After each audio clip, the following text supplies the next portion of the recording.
পরমদয়াল শ্রী শ্রী ঠাকুরের শ্রীহস্তে লিখিত সত্যানুষ্ঠান থেকে কিছু অংশ পাঠ করছি।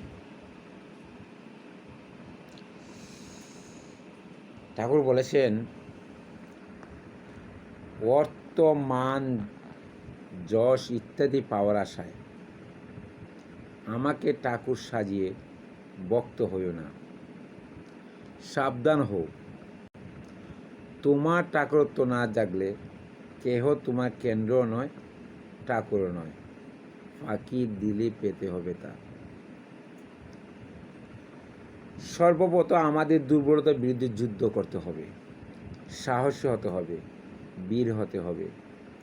পাপের জ্বলন্ত প্রতিমূর্তি ওই দুর্বলতা। তারাও যত শীঘ্র পারো এই রক্ত শোষণকারী অবসাদ উৎপাদক ভ্যাম্পায়ারকে। স্মরণ করো তুমি সাহসী, স্মরণ করো তুমি শক্তির তো নয়, স্মরণ করো তুমি পরমপিতার সন্তান।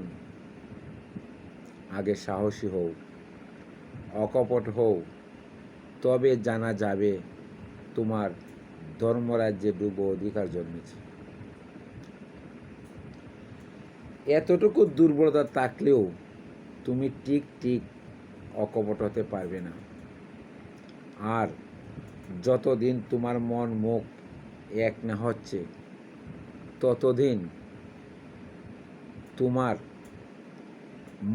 মলিনতার গায়ে হাতি পড়বে না।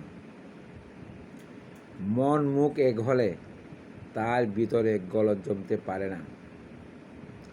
গুপ্ত আবর্জনা বেশি উঠে পড়ে, পাপ গিয়ে তার বিষয়ে তার ভিতরে বাসা বাঁধতে পারে না। হটে যাওয়াটা বরং দুর্বলতা নয় কো, চেষ্টা না করাই দুর্বলতা। তুমি কোনো কিছু করতে প্রাণপণ চেষ্টা করা সত্ত্বেও যদি বিফল মনোরথ হও, ক্ষতি নাই। তুমি চেরো না, এই অম্লান চেষ্টা তোমাকে মুক্তির দিকে নিয়ে যাবে। দুর্বল মন চিরকালই সন্দিগ্ধ, তারা কখনো নির্ভর করতে পারে না, বিশ্বাস হারিয়ে ফেলেছে। তাই প্রায়ই রুগ্ন, কুটিল, ইন্দ্রিয় পরবশ হয়। তাদের নিকট সারাটা জীবন জ্বালাময়, শেষে অশান্তিতে সুখ দুঃখ ডুবে যায়।